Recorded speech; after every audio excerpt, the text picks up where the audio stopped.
Supreme court में बहराइच हिंसा के 3 आरोपियों की याचिका पर अब बुधवार को सुनवाई होगी और तब तक के लिए यानी बुधवार तक के लिए सुप्रीम कोर्ट ने बहराइच में जो बुलडोजर की कार्रवाई थी उस पर रोक लगा दी है। उत्तर प्रदेश सरकार ने भी सुप्रीम कोर्ट को बुधवार तक किसी भी तरीके की कार्रवाई ना करने का आश्वासन दिया है, यानी अब बहराइच में बुधवार तक बुलडोजर नहीं चलेंगे। दरअसल मामला यह है कि 3 आरोपियों ने उत्तर प्रदेश सरकार द्वारा जारी ध्वस्तीकरण यानी तोड़फोड़ के नोटिस के खिलाफ सुप्रीम कोर्ट में एक याचिका दायर की है। याचिकाकर्ताओं की ओर से वरिष्ठ अधिवक्ता वरिष्ठ वकील CU सिंह ने न्यायमूर्ति BR गवई और न्यायमूर्ति KV विश्वनाथन की पीठ के सामने इस मामले का उल्लेख किया और मामले का उल्लेख करते हुए तत्काल सुनवाई किए जाने की अपील भी की।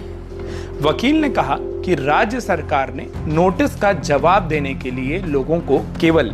3 दिन का समय दिया है और उसके बाद उन्होंने कहा कि अगर अपने याचिकाकर्ताओं की तरफ से बात की जाए तो उनके पिता और भाइयों ने आत्मसमर्पण कर दिया है और नोटिस कथित तौर पर जो 17 अक्टूबर को जारी किया गया है 18 की शाम को चिपका दिया गया, यानी लोगों को समय देने का वक्त और कम मिला। उन्होंने कहा कि हमने रविवार को सुनवाई का अनुरोध किया था लेकिन ऐसा नहीं हो पाया।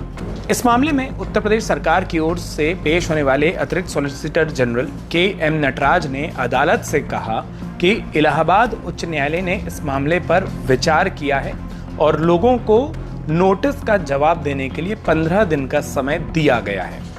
याचिकाकर्ताओं के वकील ने कहा कि उच्च न्यायालय ने अपनी सुनवाई में लोगों को किसी भी तरीके का कोई संरक्षण नहीं दिया है, सिर्फ नोटिस का जवाब देने के लिए 15 दिन का वक्त दिया गया है। इसके बाद सुप्रीम कोर्ट ने ASG से बुधवार तक कोई भी कार्रवाई नहीं करने को मौखिक रूप से कहा और इस मामले को अब बुधवार के लिए सूचीबद्ध कर लिया गया है, यानी बुधवार को सुप्रीम कोर्ट में इस मामले की सुनवाई होगी। गौरतलब है कि महाराजगंज में एक पूजा स्थल के बाहर तेज आवाज में संगीत बजाने को लेकर हुए एक अंतर धार्मिक विवाद में गोली लगने से राम गोपाल मिश्रा की मौत हो गई थी। 22 साल के राम गोपाल मिश्रा की मौत के बाद बहराइच में सांप्रदायिक हिंसा भड़क गई थी, जिसके कारण क्षेत्र में कई जगहों पर आगजनी और तोड़फोड़ की घटनाएं हुई। इंटरनेट को 4 दिन के लिए बहराइच में बंद करना पड़ा था।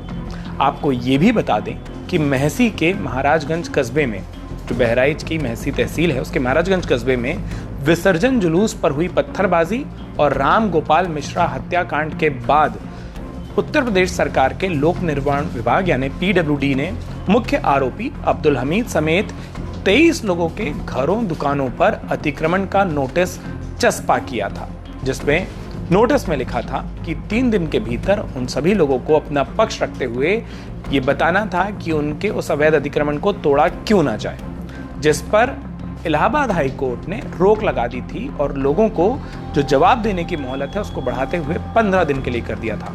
अब जिन घरों पर नोटिस चस्पा हुआ था वे 15 दिन के भीतर अपना जवाब इलाहाबाद हाई कोर्ट के उस आदेश के मुताबिक दे सकते हैं। हाई कोर्ट की रोक के बाद सोमवार को कस्बे के लोगों में खुशी देखी गई थी। हालांकि अधिकांश उन घरों पर जिसमें नोटिस लगे थे वहां पर रहने वाले लोग मौजूद नहीं थे। महाराजगंज कस्बे की बात करें तो वहां पर नोटिस सर्व होने के बाद से लॉ एंड ऑर्डर को मेंटेन रखने के लिए पुलिस और PAC जवानों का कड़ा पहरा लगातार बना हुआ है, वो देखने को मिल रहा है। महाराजगंज में ही राम गोपाल मिश्रा हत्याकांड के बाद 23 घरों पर अवैध अतिक्रमण का नोटिस चस्पा किया गया था, जिसके बाद से उस पूरे इलाके में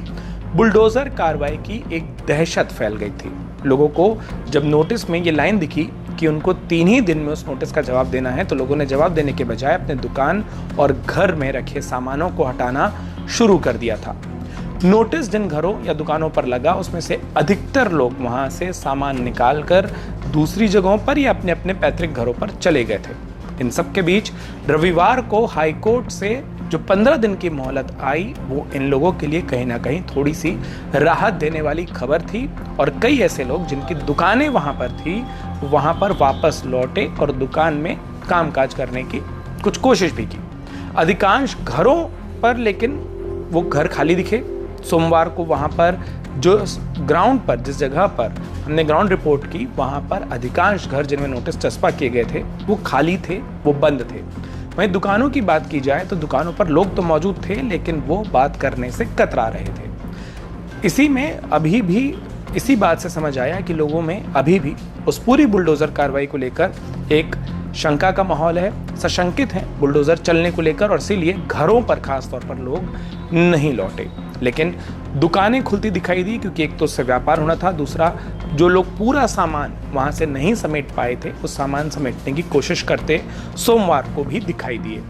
लोगों ने बताया कि पुलिस और पीएसी की तैनाती के कारण वहाँ पर माहौल में शांति है, वहाँ पर जो लोग हैं वो वहाँ पर शांति के साथ रह रहे हैं, लेकिन हाईकोर्ट के आदेश के बाद से जो पूरा का पूरा माहौल है वो भी शांत बना हुआ है। मियाद मिलने के बाद हाईकोर्ट से 15 दिन की लोग कहीं ना कहीं खुश होते दिखाई दे रहे हैं। वहीं दूसरी ओर अगर बात की जाए, अब जब उत्तर प्रदेश सरकार ने सुप्रीम कोर्ट में कह दिया है कि वो इस मसले पर और एक दिन कोई कार्रवाई नहीं करेगी और बुधवार को इस मामले पर क्या सुनवाई होती है, सुप्रीम कोर्ट का रुख क्या होता है, उसे देखते हुए ही साफ हो पाएगा कि बहराइच में सांप्रदायिक हिंसा के बाद जो एक आशंका व्यक्त की जा रही है कि अब बुलडोजर की कार्रवाई देखने को मिलेगी, क्या वो मुमकिन हो पाती है या उसमें उच्चतम न्यायालय या उच्च न्यायालय की ओर से कोई आधिकारिक आदेश भी पारित होता है। बहराइच की इस खबर के बारे में आपकी क्या राय है, हमें कमेंट बॉक्स में लिखकर जरूर बताइए। साथ में उत्तर प्रदेश की हर छोटी बड़ी खबर को सबसे पहले जानने के लिए अमर उजाला उत्तर प्रदेश को सब्सक्राइब करना ना भूलें।